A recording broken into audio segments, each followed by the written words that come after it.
kalau kita mau kalau kita mau cek sejarah Israel, maka kita mulai dari Abraham sebetulnya. Namun nanti kepanjangan sehingga kita potong mulai dari Exodus, yaitu ketika orang Israel keluar dari Mesir. Nah, mengenai keberadaan Israel di Mesir ini, itu ada ditulis di dalam piramida di Sudan ya. Ditulis itu juga ada namanya the land of Shashu Jehovah ya. Itu menunjukkan ada keberadaan orang Israel yang kemudian mereka pergi meninggalkan Mesir untuk pergi ke sebuah tanah untuk menyembah dewa yang bernama Jehovah. Nama the land of Shashu Jehovah. Nah, itu ada di piramida di Sudan. Dan ada banyak sekali bukti-bukti yang lain. Ya, ada bukti-bukti yang lain untuk menunjukkan keberadaan orang Israel ini. Nah, Alkitab tentu saja sudah menuliskannya ya. Namun kita percaya dari arkeologi nanti beberapa saya akan terus tunjukkan beberapa arkeologi bahwa itu memang ada fakta-fakta tersebut itu ada. Ya bukannya bohong-bohongan. Lihat ini ya, ketika mereka sampai di Sinai ya, maka itulah awal dari konstitusi. Sebentar, saya lupa ya, ini tanggal 5 bulan Sivan. Nah, ini belum tak tulis, tanggal 5 bulan Sivan. Ya tahunnya ya jelas tahun 2005, 7, 7, 6. Sebentar, saya lupa tadi, lupa koreksi tadi tahunnya ya. Jadi itu pada tanggal 5 bulan Sivan itu ya, yaitu pada saat hari raya Sukot. Hari raya Safot, hari raya turunnya hukum Taurat ya kepada Musa dan seluruh orang Israel. Disaksikan 2 juta orang Israel ya. Sebentar saya mau hitung dulu ya. Wah, itu mengerikan sekali ya. 2 juta orang Israel itu menjadi saksi firman Allah itu dari Yehova Elohim turun. Nah, Torah itu adalah sebuah konstitusi dasar negara mereka, dasar berdirinya bangsa dan negara Israel. Ya, sama seperti Anda punya Pancasila di Indonesia. Nah, Torah itu Pancasilanya mereka. Ya. Nah, jadi saudaraku, ketika orang Israel itu menjadi sebuah bangsa, ya, wah itu nggak main-main ya, itu nggak main-main itu. Maka, nah ini kurang lebih tahun 3760. Sebentar ya, saya tunjukkan dulu tanggal 5 bulan Sivan. Nah ya, tanggal 5 bulan Sivan ya. Tahunnya sekitar tahun 3750. Kok tahun 3750? Tambah 1446. 4, 5 kurang 1, 7, 6, 3, 2, 3, 1, 4 kurang lebih ya. Kurang lebih ya. Ini, saya hitung mundur dari 5781. Saya hitung mundur di 2316. Tahunnya Yahudi ya, tanggal 5 bulan Sivan itu kira-kira hari raya Safot, turunnya hukum Taurat ya. Kurang lebih itu. Nah, Gunung Sinai itu adalah lokus deliktinya ya, saat berdirinya bangsa dan negara Israel, dan mereka belum punya wilayah. Mereka masih kembali. Nah, sebetulnya kalau kita kembali ke Abraham, maka wilayah itu sudah ditentukan oleh Abraham. Ya, Abraham yang diberi janji oleh Yehova Elohim. Kalau Anda tidak percaya ada Yehova, anggap aja itulah tanah yang dikuasai ya oleh Abraham. Di zaman itu dia menjadi sangat kaya dan dia menjadi penguasa ya. Dan karena mereka harus pergi ke Mesir karena kelaparan begitu rupa, mereka pergi. Nah, begitu mereka pergi, maka tanahnya kosong, diambil orang. Ya, diambil sama orang-orang Kanaan ini. Semua bekas-bekas tanahnya Abraham itu semua diambil semua. Tidak ada yang tersisa tentunya. Karena 400 tahun, bayangin ya. Nah, itu benar-benar zaman itu kan nggak ada hukum internasional. Nah, maka ketika mereka selesai masa perbudakan di Mesir, mereka kembali. dalam perjalanan itu selama 40 tahun mereka diproses, karakter mereka ditempa, mereka dari bangsa budak diajari menjadi militer. Ya, sepanjang padang gurun mereka jadi militer. Ya, jadi satu bangsa, mereka adalah bangsa imamat, ya, tetapi juga tentara semuanya, ya. Nah, itu disebutkan seperti itu. Karena mereka sedang lagi prihatin, sehingga mereka mau masuk ke Yeriko. Itu lihat ya, penaklukan Yeriko dan Kanaan oleh Yosua, ya. Tembok Yeriko itu runtuh dan mereka masuk. Nah, kalau kita lihat, ini bukti-bukti arkeologinya ya. Ini bukti-bukti arkeologinya, itu ada, ya sampai sekarang masih ada, itu sampai dasar-dasar digali ya. Kalau nggak salah itu ada 7 lapis itu ya. Jadi Yerusalem itu ada 7 lapis. Karena setiap kali perang ditimbun, ada 7 perang besar itu ya. Masalah, dan itu di lapis yang paling dasar. Nah, itu ditemukan sisa-sisa tembok-tembok Yeriko itu. Nah, itu ya, salah satu arkeologinya nih, Dr. Brian Wood. Saya tunjukkan. Ini semua ada arkeologinya. Jadi tadi saya katakan di awal depan, Alkitab bukan saja menjadi kitab yang suci, yang disucikan, tetapi bagi orang-orang sekuler, ya banyak teolog-teolog yang akhirnya menjadi sejarawan. Salah satunya Profesor Daniel Snell, Susan Weiss, ya bukunya itu History of the World ya. Karena mereka melihat begitu baca Alkitab, mau nggak mau mereka harus tahu sejarah. Nah, termasuk saya sendiri. Akhirnya saya masuk ke sejarah. Karena ketika saya berapologet, banyak orang nggak tahu sejarah, ngawur. Orang-orang yang nggak tahu sejarah ini, asal ngucap saja, dia nggak tahu sejarahnya. Nah, akhirnya saya belajar sejarahnya. Nah, ini lihat ya. Dan kemudian di masa Yosua, kemudian berganti ke masa hakim-hakim, itu semua tertulis semua dengan rinci ya di dalam Alkitabnya orang Yahudi, yaitu perjanjian lamanya orang Kristen. Nah, Daud ditahbiskan, diurapi menjadi raja. Dari Saul menjadi Daud ya. Nah, arkeolog juga menuliskan ya bahwa di situ seorang arkeolog yang bernama Elat Mazar mengumumkan bahwa dia telah menemukan di Yerusalem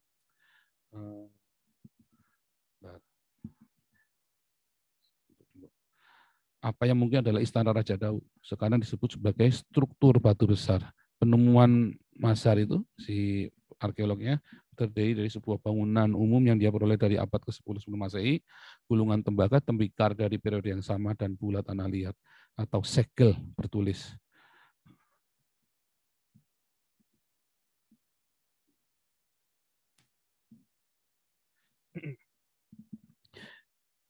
Dari Yehukal, putra Selimiah, putra Shefi, seorang pejabat yang disebutkan setidaknya 2 kali dalam Yeremia. Nah, pada Juli 2008 dia juga menemukan bula kedua milik Gedalia ben Pasyur yang disebutkan bersama dengan Yehukal dalam Yeremia 38 ayat 1. Penggalian tersebut disponsori oleh Shalem Center dan dibiayai oleh Bankir Investasi Amerika. Wah, komplit semua itu ya, ada semua. Penelitiannya dibiayai. Jadi itu yang besar ya. Waktu saya di Berlin itu satu Mesopotamia digali itu ya. Waktu saya di Museum Insel Berlin itu, wah, dari jam 10 pagi sampai jam 5 sore saya muter itu di Museum Insel Berlin itu ya. Wah, kakinya sampai mau putus itu. Terus udah pernah bikin videonya Spirit of Babel ya. Anda lihat Apologet in History playlistnya, judulnya Spirit of Babel. Nah, itu saya foto-foto semua arkeologi yang ada di Museum Insel Berlin. Ini semua ada ya, jadi ada arkeologinya. Nah, bandingkan dengan yang di Al-Quran, nggak ada arkeologinya. Bahkan kalau ditanya bekas rumahnya istrinya Muhammad aja nggak ada. Ya, sudah jadi toilet umum di Madinah itu, di Masjid Nabawi itu ya. Udah jadi toilet umum. Udah nggak ada semua. Bekas-bekasnya kalau ditanya di mana semua, nggak ada semua. Beda dengan arkeologi yang ada di Alkitab, ada semua. Karena ini memang bukan bohongan, itu benar-benar ada. Kita lihat Raja Salomo. Ya. Pada 2010 sama ya, arkeolog ini mengumumkan penemuan bagian tembok kota kuno sekitar kota Daud yang diyakini berasal dari abad ke-10 sebelum Masehi. Ya. Kalau kita ingat bait suci pertama itu tahun 966 ya. Bait suci pertama itu tahun 966 sebelum Masehi. Nah, kalau tadi Exodus tahun 1446 ya, sebelum Masehi. Nah, Alkitab menuliskan tadi kalau ditawari gitu ya, 480 tahun sejak Exodus, dari Exodus. Wah, tepat sekali tuh. Jadi mereka keluar dari Mesir. Bisa tepat sekali semua tulisannya. Ya, wah akurat sekali ya, mengerikan sekali. Saya merinding waktu saya menulis tesis itu ya, iman saya bangkit. Benar-benar saya bilang, wah kalau Tuhan izinkan saya mati buat yang saya yakinkan ini, wah saya akan bersyukur. Betapa betapa ajaibnya. Ya, kalau Anda tidak percaya Tuhan pun, berarti yang nulis ini orang hebat sekali. Nah, ini adalah konstruksi paling signifikan yang kami miliki dari masa bait suci pertama di Israel. Dari bait suci pertama itu sudah ditemukan ya dasar-dasar bagian tembok kota kuno itu. Nah, di abad 10 itulah tadi ya 966 BC itu sebagai masa pemerintahan Raja Salomo. Ini gambarnya waktu Salomo disuruh memberi keputusan, ini bayinya punya perempuan yang kiri apa yang kanan. Terus Salomo bilang ambil pedang aja. Nah, ini gambarnya itu ya. Nah, terus kerajaan terpecah jadi dua.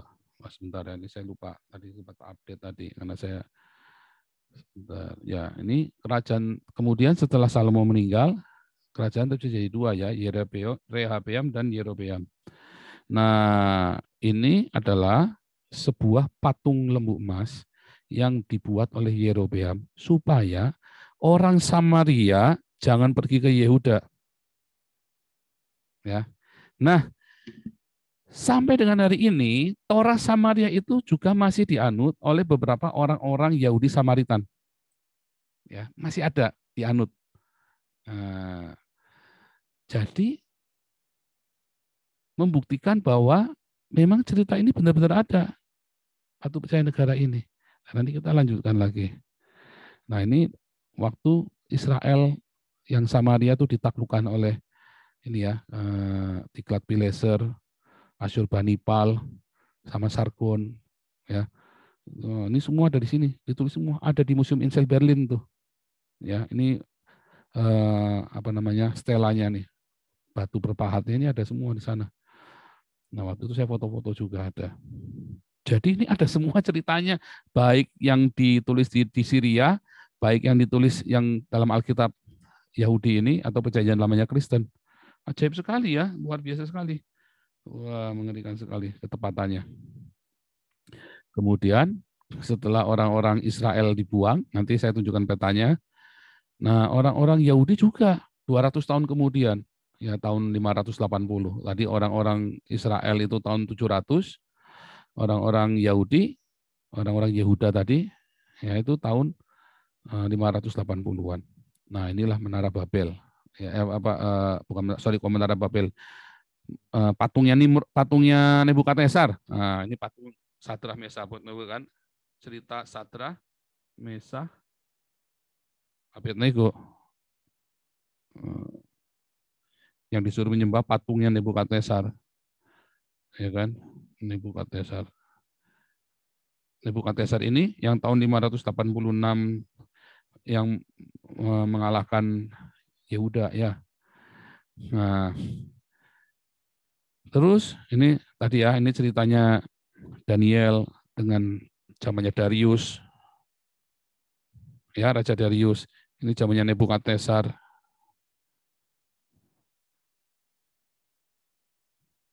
Ini zamannya Esther, Xerxes yang pertama, Ahasiweros. Ini Haman orang Amalek. Haman orang Amalek. Musuh bebuyutannya orang Israel. Ini Esther. Nah, ini si Xerxes. Xerxes ini anaknya Darius. Itu ada di filmnya itu ya, di filmnya 300 itu ya, Spartan itu loh. Nah, itu dia ada di filmnya itu, kalau Anda nonton filmnya itu. Nah, itulah suaminya Esther. Si Xerxes itu yang serem itu mukanya itu, yang gundul itu, pakai anting-anting banyak sekali. Jadi sejarah sekuler, baik di orang media Persia sendiri pun menuliskan cerita itu. Jadi bukti bahwa ada kerajaan Israel itu. Beda dengan Muhammad. Apakah Muhammad eksis? Buktinya apa? Nggak ada. Ya, ini tadi ya. Nah, ini zamannya Yudas Makabe. Ya, ini zaman Yudas Makabe. Jadi dari zaman Esther sampai ke zaman Yesus ada zaman cerita Yudas Makabe. Itu ada hari raya Hanukkah. Dan orang Yahudi sampai sekarang masih merayakan hari raya Hanukkah. Artinya orang Yahudi eksis di zaman itu. Lihat ini, Yahudi dalam zaman Kristus. Pada waktu Kaisar Agustus mengeluarkan suatu perintah, menyuruh mendaftarkan semua orang di seluruh dunia. Inilah pendaftaran yang pertama kali diadakan waktu Quirinius menjadi wali negeri di Syria. Maka pergilah semua orang mendaftarkan diri masing-masing di kotanya sendiri, termasuk Yusuf dan Maria di Bethlehem. Dan Kaisar Agustus itu memang ada, Yesus lahir di zaman Kaisar Agustus. Saat itu tanah Yudea menjadi wilayah dari Kekaisaran Roma. Jadi ada, eksis orang-orang Yahudi itu. Nah, unik sekali ya, unik sekali. Nah, ini tulis dalam Perjanjian Baru, walaupun ini berbahasa Yunani, ini kan berbahasa Yunani. Yesus itu saat itu bisa 3 bahasa ya, bahasa Yunani, bahasa Ibrani, dan bahasa Latin. Rata-rata orang Yahudi saat itu bisa 3 bahasa. Dan Perjanjian Baru atau Tuhan Yesus sendiri mengajar dalam bahasa Yunani, bukan bahasa Aram, bukan. Salah itu film The Passion of Christ itu. Ya, ini bahasa Yunani. Nah, nanti kalau mau tanya di kelas evangelis, itu udah pernah saya jelaskan juga, udah saya bikin video juga ya. Yesus mengajar dalam bahasa Yunani.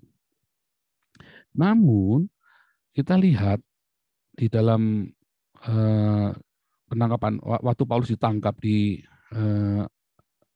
di Alexander, di Yerusalem, maka Paulus berkata-kata kepada orang-orang Yahudi dalam bahasa Ibrani. Artinya mereka bisa bahasa Ibrani walaupun mereka kesehariannya berbahasa Yunani. Ya. Dan kalau kita baca di Kisah Rasul 21, ya, para rasul tetap melakukan adat istiadat yang tertulis di dalam Torah walaupun mereka sudah Kristen. Yaitu orang-orang Yahudi. Kalau yang non-Yahudi ya enggak. Tapi kalau orang-orang yang Yahudi dia pasti melakukan Torah. Ya, ada satu. Walaupun mereka Kristen, mereka melakukan Torah sebagai identitas. Ya, coba kita buka dulu ya Kisah Rasul 21. Kisah Rasul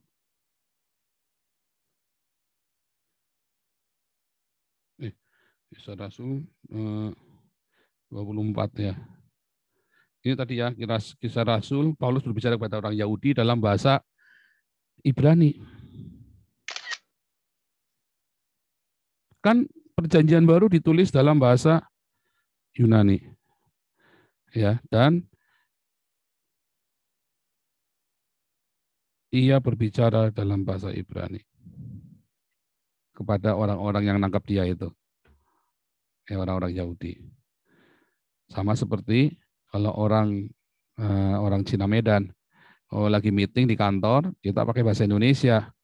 Begitu lagi ruwet, mereka ngomongnya bahasa Hokkien semua. Waduh, galau saya kalau udah begitu tuh. Udah, weh diam ini Indonesia weh. Saya bilang begitu.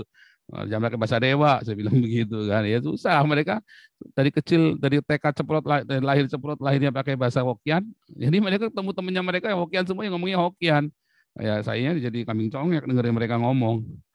Ini ya di Kisah Rasul 21 benar ya, Kisah Rasul 21 deh. Nah benar ya. Nih pertemuan Paulus dengan Yakobus, lihat ya. Lihat ya. Saudara, lihatlah beribu-ribu orang Yahudi telah menjadi percaya, maksudnya percaya kepada Yesus ya. Tetapi mereka semua tetap rajin memelihara hukum Taurat, yaitu orang Yahudi tetap melakukan Taurat. Jadi, walaupun dia Kristen, orang Yahudi tetap melakukan Taurat. Kalau yang non-Yahudi nggak perlu, itu kan sudah tulis kepada orang non-Yahudi. Ya, bahkan Paulus sempat difitnah, katanya kami mendengar bahwa engkau mengajar semua orang Yahudi yang tinggal di antara bangsa-bangsa lain untuk melepaskan hukum Musa. Enggak, ayo bernasar-nasar sekarang. Paulus disuruh bersumpah. Ya, bernasar namanya ya, disuruh bernasar. Tapi intinya bahwa orang Kristen yang Yahudi tetap melakukan Torah sebagai apa? Identitas. Identitas. Ini penting sekali nanti. Makanya Yakobus tegur, benar nggak? Nggak benar. Ayo, ya ini sebagai identitas. Orang-orang Islam kan suka memfitnah. Katanya Paulus yang membuat orang-orang nggak bikin Torah. Enggak, kalau orang Yahudi tetap Torah. Kalau orang non Yahudi ya kita nggak perlu Torah, kita bukan orang Yahudi kok. Torah itu hanya bagi orang Yahudi. Gitu ya. Sekarang kita lihat. Nah, ini tahun 70 ya. Jenderal Titus, anaknya Vespasianus, kaisarnya, ya merubuhkan Yerusalem. Merubuhkan Yerusalem. Wah, serem waktu itu ya. Semua orang Yahudi yang ada di Yerusalem dibunuh, disalib di tembok. Karena kayunya habis. Nah, itu dicatat sama yang namanya Flavius Josephus. Ini sejarawan Yahudi. Ya.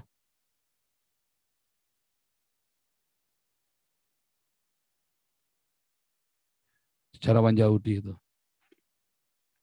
Teman-teman jangan ganggu recordingnya ya, yang jadi co-host. Karena ini saya rekam supaya saya nggak perlu mendownload ulang. Mau saya upload di YouTube satunya.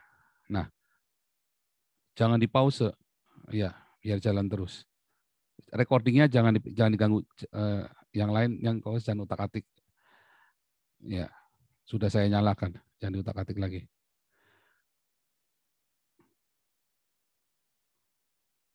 Nah, lihat ya, akhirnya mereka terpencar ke seluruh dunia. Ya, terpencar ke seluruh dunia. Ada di Rusia, ada di Afrika, sampai ke Australia, sampai ke Eropa, sampai ke Afrika, sampai ke Amerika. Mereka ada di mana-mana. Ya, diaspora terpencar keluar. Kebetulan ini adalah diaspora yang hari ini. Ya, bukan diaspora yang zaman ini, adalah diaspora. Tapi intinya ada terpencar. Nah, dimulailah itu ya sejak tahun 70 ini, benar-benar terdiaspora mereka semua. Karena Yerusalemnya lenyap. Tahun 132 ya ada Bar Kokhba, pemberontakannya Bar Kokhba. Kalah. Waktu kalah, orang Yahudi tidak boleh masuk ke Yerusalem. Bayangin. Ya. Dan mereka menjadi orang asing di seluruh dunia, terserak. Ya, terserak di seluruh dunia. Itu ditulis dalam Yeremia 29. Yeremia yang berdoalah bagi kesejahteraan kota. Yeremia 29. Kemana aku serahkan kamu? Ya. Kemana aku buang? Berdoalah bagi kesejahteraan kotanya. Ya. Menarik sekali ya. Coba kita buka ya. Yeremia 29. Jadi Alkitab itu sudah menuliskan semua apa yang akan terjadi dengan orang-orang Yahudi ini. Nah, usahakanlah kesejahteraan kota kemana kamu aku buang, dan berdoalah untuk kota itu kepada Tuhan, sebab kesejahteraannya adalah kesejahteraanmu. Ya, orang Yahudi itu adalah warga dunia, karena dimanapun mereka pergi, mereka selalu menjadi berkat. Kalau waktu lahir ya, orang-orang Yahudi kalau lahir akan dikasih berkat, engkau akan menjadi berkat, berbakti kepada orang tuamu, ya, dan juga berguna bagi dunia ini. Misinya udah dunia. Dari lahir itu orang Yahudi itu misinya adalah dunia. Ya, wah serem ya. Kalau kita itu berguna bagi kampung saja sudah bagus. Ini bagi dunia. Makanya semua penemuan-penemuan di dunia ini, ya, sebagian besar itu dari orang Yahudi. Ya, ya karena memang sudah ininya mereka, sudah takdirnya mereka seperti itu. Bentar, saya cek dulu. Oke, saya lanjut ya.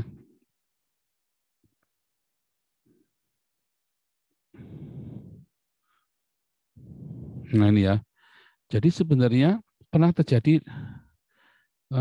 diaspora ya, waktu orang Israel Samaria dihancurkan oleh Raja Asyur, ya, mulai dari Tiglat-Pileser sampai ke Salmaneser V, termasuk Sargon II, Asyurbanipal, semua itu ya di situ tuh. Wah, ini orang-orang Israel, termasuk orang-orang Israel ini dibuang juga orang-orang Ismail sama orang-orang Asyur ini. Ya, itu berakhir antara tahun 733 sebelum Masehi sampai 722, dan mereka hilang. Hilang. Mengapa hilang? Karena saat itu mereka tidak menyembah kepada Yehova saja, tetapi kepada dewa-dewa lain. Politeisme. Ya kan? Politeisme mereka. Mereka tidak setia kepada Yehova. Ini adalah stela Asyur, ya, Asyurbanipal ya. Waktu orang-orang Yahudi ini ditawan, dibuang ke Media, ke daerah itu ya, apa namanya, Armenia, Georgia itu ya. Terus yang kedua, yaitu orang Yahudi sendiri tadi ya, ketika mereka dikalahkan oleh Nebukadnezar, ya, tahun 586, ya, mereka disingkirkan semua dari situ. Luar biasa ya. Lihat ini ya. Yang pertama nih adalah yang merah ini ya. Ini adalah yang merah ini adalah Israel. Israel, Samaria. Oh, harus pakai merah. Nah, ya. Israel, Samaria. Dibuang ke sini. Ke tanah Media sama ke daerah Niniwe. Itu ya. Tanah Media ini sekarang sudah jadi Persia ya.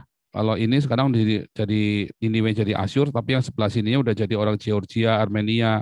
Kalau ini adalah orang-orang Iran. Ini sekarang jadi wilayah Iran nih. Nah, kemudian 200 tahun kemudian orang-orang Yehuda dibuang ke Babel. Kalau orang Samaria itu nggak balik, karena mereka kehilangan identitas. Penting ya identitas. Tadi, Torah. Karena mereka tidak melakukan Torahnya. Mereka tidak setia. Hilang. Tetapi orang-orang Yehuda bertobat. Dan mereka setia dengan Torahnya. Sehingga mereka punya identitas yang sama, yaitu yang didasari dari Torah. Walaupun mereka tidak melakukan Torah itu, tetapi mereka semua perbuatannya mereka diturunkan berdasarkan Torah, yaitu yang ada dalam Midrash Mishnah yang sekarang jadi Talmud. Yang jadi Talmud itu. Nah, itulah dasar. Dan ini Talmud adalah tafsir dari Torah. Jadi Talmud nggak bisa berdiri sendiri, harus ada Torahnya. Gitu ya. Nah, ini Yahudi diaspora kuno ini ya, yaitu selama beberapa abad sebelum jatuhnya Bait Suci kedua, dan tempat tinggal mereka di negara lain sebagian besar bukanlah akibat dislokasi wajib, tapi mereka pindah-pindah karena mereka panik lagi perang, tak karu-karuan. Sebelum pertengahan abad pertama Masehi, selain Yudea, Syria, Babilonia, komunitas Yahudi yang besar ada di provinsi Romawi yang di Syria, Palestina, Mesir, Kreta, Sirenaika, dan Roma sendiri. Sampai pengepungan Yerusalem tahun 63 ketika kerajaan Hasmonean menjadi protektorat Roma, emigrasi meningkat. Kita ingat waktu Pentakosta, ya, waktu Pentakosta, maka orang-orang Yahudi dari seluruh dunia berkumpul di Yerusalem. Mereka melihat dan mereka berbicara dengan bahasa asal mereka masing-masing, ya, yang dari Roma, yang dari Syria, Palestina, yang dari Mesir, dari Arab, ya, mereka semua orang Kreta, orang semua. Ya, di Kisah Rasul 2 itu ya. Nah, pada tahun 132 tadi Bar Kokhba itu memimpin pemberontakan kalah. Ya, lalu semua orang Yahudi dilarang masuk Yerusalem. Kasihan ya. Nah, terus kita lihat Yahudi diaspora abad pertengahan. Secara garis besar dibagi dua kelompok besar, yaitu orang yang di Eropa dan yang di Eropa bagian utara dan timur, dan di Iberia, Spanyol, Portugal, ya, Brasil, termasuk itu ya, Afrika Utara, Timur Tengah. Nah, ini yang namanya Askenazi dan Sephardik.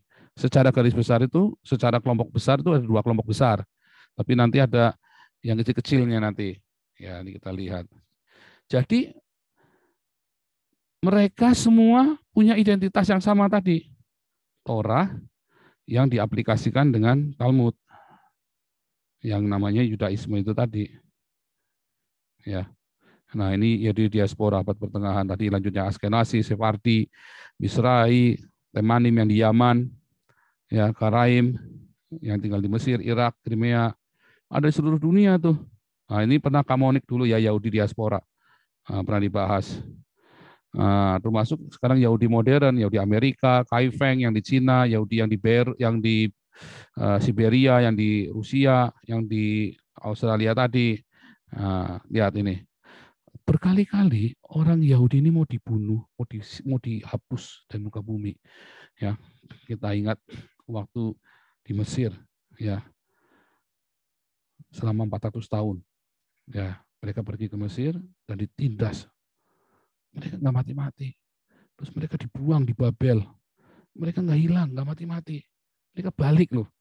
Ya, yang di Syria memang hilang, tapi yang di Babel nggak hilang karena mereka fokus dengan Tuhan mereka, yaitu Yehova Elohim, tadi ya Yehova Sebaot.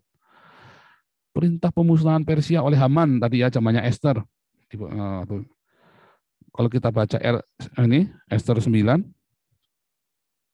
lihat Esther 9. Kalau waktu saya baca ini ya saudara, wah saya lihat nih. Dalam bulan yang ke-12, yakni bulan Adar, pada hari ke-13, ketika titah serta undang-undang raja akan dilaksanakan pada hari, musuh-musuh orang Yahudi berharap mengalahkan orang Yahudi. Terjadilah sebaliknya. Ketika mereka mau mengalahkan orang Yahudi, terjadi sebaliknya. Orang Yahudi mengalahkan pembenci-benci mereka. Hari pembalikan keadaan. Ya kan? Wah, kalau saudara percaya kepada Yehova Elohim yang kita kenali dalam Yesus Kristus, ya, hari sialmu itu akan menjadi hari keberuntunganmu. Ya, hari sialmu itu akan jadi hari keberuntunganmu. Haleluya.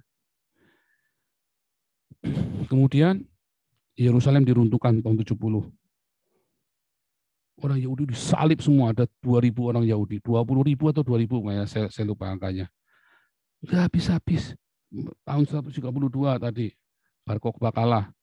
Terus, ini kalau memang benar-benar Muhammad ada ya, kalau memang tahun 620, diusir sama Muhammad dari Madinah, dibunuh, diusir dari Madinah, dari Yaman itu kan, masih ada zamannya Ottoman, Islam itu ya 1100-1200, dipersekusi, masih ada di inkuisisi di Inggris, dari Yerusalem waktu perang salib, ya mereka diusir lagi dari Yerusalem, itu Ramban itu kan nggak boleh, waktu lari ke Yerusalem, sinagognya ditutup, dibakar semua ya sama pasukan salib.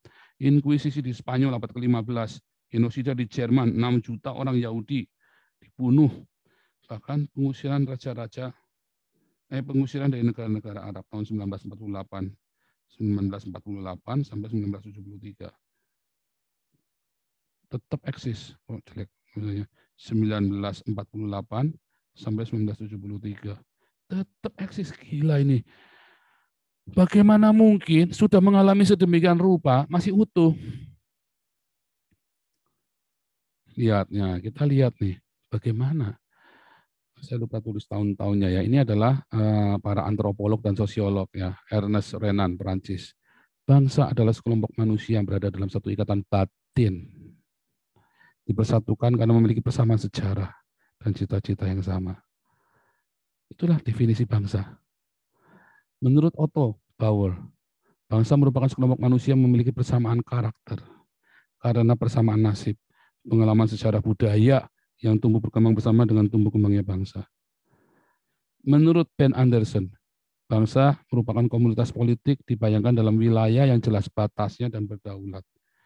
Nah, menurut Hans Kohn, bangsa itu jadi karena adanya persamaan ras, bahasa, adat istiadat, dan agama yang menjadi pembeda antara bangsa satu dengan bangsa lain.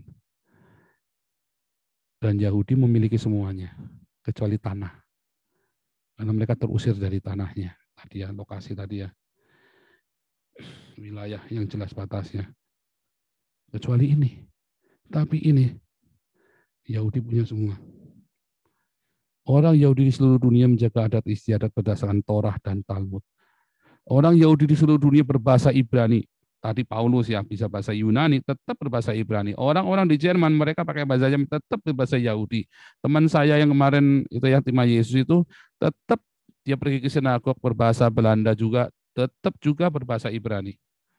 Bahasa ibunya mereka, tapi bahasa Ibraninya Ibrani bukan Ibrani yang tinggi ya, tapi Ibrani yang sehari-hari mereka. Nah, kalau di Eropa tadi Yahudi Askenas itu adalah Yahudi yang berbahasa Yiddish, bahasa Ibrani dengan dialek Jerman. Orang Yahudi yang mengklaim tanah Fenisia itu, tanah Palestina yang di Palestina itu sekarang memiliki ras dan warna kulit yang sama. Tadi ras, ya, ras. Orang Yahudi di seluruh dunia memiliki kisah sejarah masa lalu yang sama, diceritakan turun-temurun sebagai sejarah bangsa mereka dari Abraham sampai penghancuran Yerusalem. Ya, fakta itu fakta ya. Oh, coba lihat sekarang bandingkan dengan Filistin. Original orang Filistin. Orang Filistin pertama-tama pindah dari Kreta ke Karya. Dia kemudian dari Karya ke Kanaan, zamannya Ramses, zamannya Mesir itu ya Ramses III. Sedangkan Nabi Amos dan Nabi Yeremia menyebutkan orang Filistin langsung dari Kreta. Dengan jarak 5 hari berlayar, mitos Maspero menyebut mereka dengan rencana perjalanan, sementara merefleksikan kecerdasan mereka dengan buruk. Ini orang bukan orang pintar. Rencana perjalanan yang sementara merefleksikan kecerdasan mereka yang buruk, bersaksi tentang stamina fisik yang luar biasa. Orang-orang Filistin berlayar dari Kreta ke Karya, di mana mereka meninggalkan kapal dan tradisi maritim mereka. Bangsa itu kemudian melakukan perjalanan dengan gerobak sapi melalui jalur kasar sejauh 700 mil. Dan seterusnya. Ya, ini jadi orang Filistin itu mereka dari Kreta. Jadi half Greece. Ya, setengah Yunani. Orang-orang Kreta itu. Nah, bahasanya mereka apa? Bahasa mereka adalah bahasa Asdodit, bukan bahasa Ibrani, bukan bahasa Semitik.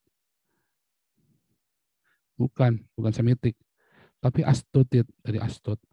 Nah, Nehemia 13 ayat 23-24 dikatakan, pada masa itu juga kulihat beberapa orang Yahudi memperistri perempuan-perempuan Asdod, perempuan-perempuan Amun atau perempuan-perempuan Moab. Sebagian dari anak-anak mereka berbicara bahasa Asdod, yaitu bangsa lain. Bahasa Asdod ini Filistin ya, orang-orang Filistin. Dan tidak tahu berbicara bahasa Yahudi. Artinya apa? Mereka bukan orang Semitik. Mereka berbahasa Asdod. Pertanyaannya, apakah orang Palestina hari ini bisa bahasa Asdod? Nggak ada. Lenyap. Orang yang di Palestina hari ini, Hamas itu, bisanya bahasa Arab sama bahasa Ibrani. Nggak bisa bahasa Asdod. Nggak ada. Agamanya, mereka menyembah Baal, Astarte atau Dagon. Sekarang mereka menyembah apa? Mereka menyembah Allahu Akbar. Hamas itu. Ya. Walaupun ada yang Kristen.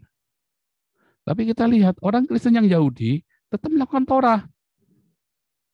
Nah, ini semua ya, ada semua tulisannya ya. Jadi ini nggak cek-cek, ada semua. Lihat orang Filistin adalah orang-orang kuno yang tinggal di pantai selatan Kanaan abad ke-12 sampai 600 tahun. Dari tahun 1200 sampai tahun 600 sebelum Masehi. Ketika pemerintah mereka ditaklukkan selama berabad-abad oleh Asyur tadi ya, zamannya Tiglath-Pileser sampai ke tadi ya si Asyurbanipal segala, Sargon segala. Lalu akhirnya dibumi ratakan sama Nebukadnezar. Ya, lihat. Setelah menjadi bagian dari kerajaan dan penggantinya, yaitu kekaisaran Persia, mereka kehilangan identitas etnis mereka yang berbeda dan menghilang dari catatan sejarah arkeologi pada akhir abad ke-5. Nah, ini ya, ada sumbernya. Jadi orang-orang Filistin sudah nggak ada, sudah hilang. Persis dengan orang-orang Israel Samaria, udah nggak ada jejaknya, hilang semua. Mereka dibuang, ya, dibuang ke Asyur, ke Babel, ke Persia, lenyap, sudah nggak ada. Sama dengan orang Ismail juga bareng-bareng. Ya menurut Susan Wise juga, kalau Anda baca bukunya Susan Wise, History of the World, ya. Bukunya ada di Gramedia. Sama. Nah, terus ada, perjanjian Balfour. Nah, ini perjanjian Balfour ya maksud saya ini. Nah, kemudian nanti kita akan ini ya, aliyah dulu ya. Sebenarnya aliyah ini artinya kembali ke Yerusalem. Kembali ke Yerusalem ini sudah ada dari zaman periode Bait Suci yang kedua. Yaitu orang-orang Yahudi waktu zamannya Ezra Nehemia, mereka kan tersebar. Ya, ada yang di Babel, ada yang di mana-mana. Karena ini ya, kalah perang. Waktu Bait Suci kedua dibangun, maka mereka kembali ke Yerusalem. Nah, terus ada Herodes. Herodes ini bukan orang Yahudi, dia orang Edom, tapi proselit. Ya, juga mendorong aliyah dan sering memberikan jabatan-jabatan penting seperti jabatan imam besar kepada orang yang kembali, jabatan politis memang. Tetapi tujuannya memang politis, tetapi tetap menguntungkan orang Yahudi. Ya, makanya kalau kita lihat imam-imam ini sangat akrab dengan Herodes. Walaupun Herodes ini bukan orang Yahudi asli, tapi dia diproselitkan menjadi orang Yahudi, menjadi Yudaisme. Terus tahun 200-500 setelah kekalahannya Bar Kokhba tadi, ya, maka itu menjadi pusat ya di ada dua Talmud ya itu ya. Nanti ada Talmud Yerusalem, ada Talmud Babilonia. Nah, itu menjadi pusat studi. Dan mereka kembali ke Yerusalem untuk belajar. Nah, kemudian abad ke-10-11 ya ada Yahudi Karaite. Juga tahun 1200 sampai 1800 banyak orang mulai kembali. Lihat, mereka kembali. Aliyah. Artinya mereka memang kembali kepada tanah airnya mereka. Dan connecting dengan orang-orang Yahudi yang sampai hari ini. Coba, secara Sionis, gelombang aliyah yang berbeda dimulai dengan kedatangan Biluim dari Rusia tahun 1882. Termasuk di zamannya Ottoman Palestina. Mereka balik. Orang-orang Yahudi di Rusia dianiaya, ya, dan mereka balik ke Yerusalem. Terus aliyah pertama, ya ini sudah dijelaskan sama Ibu Monique Reker, saya cepat aja. Aliyah kedua tahun 1900, ya. Terus Inggris Palestina, ya, zaman aliyah ketiga. Mereka balik semua dari Eropa Timur setelah Perang Dunia Pertama. Ya, apalagi kemudian terjadi banyak sekali penganiayaan. Lihat, ada aliyah keempat tahun 1924-1929, ada 82.000 orang Yahudi. Aliyah kelima tahun 1929-1939, ada 174.000 orang. Tambah banyak 900.000 ya masuk. Terus ada aliyah ilegal tahun 1939-1948 karena panik. Ya, mereka di stop sama Inggris sama Amerika, nggak boleh. Tapi mereka nekat. Nah, itu disebut ilegal. Terus kapal yang merapat ditabrak sama Inggris. Serem ya, ditabrak, banyak yang mati waktu itu. Nah, itu karena bilang udah kuotanya sudah cukup, mau prediksi lagi. Karena waktu itu Inggris bikin perjanjian sama Pan Arab, yaitu memberi nggak apa namanya dua kaki. Waktu itu bermain dua kaki Inggris. Nah, itulah awalnya ruwet itu. Pan Arab itu. Tadinya ada nggak orang-orang Palestina itu? Nggak ada, kosong. Itu tanah tak bertuan, ya kan, kosong. Tetapi karena Pan Arab ini kan dia memberontak dari atasannya, dari raja-raja Turki, raja-raja Yordania, raja-raja Arab, raja-raja Irak, zaman itu kan, raja Syria, dijanjiin Pan Arab ini, yaitu orang-orang Palestina ini, Palestina yang baru ini negara bagian. Nah, masuk tuh. Zaman itu ya sudah masuk 688.000 imigran. Sudah total sudah ada 600, hampir sudah setengah juta orang Yahudi yang ada di yang balik. Ini bukan icip-icip, bukan coba-coba. Ini diniatin serius.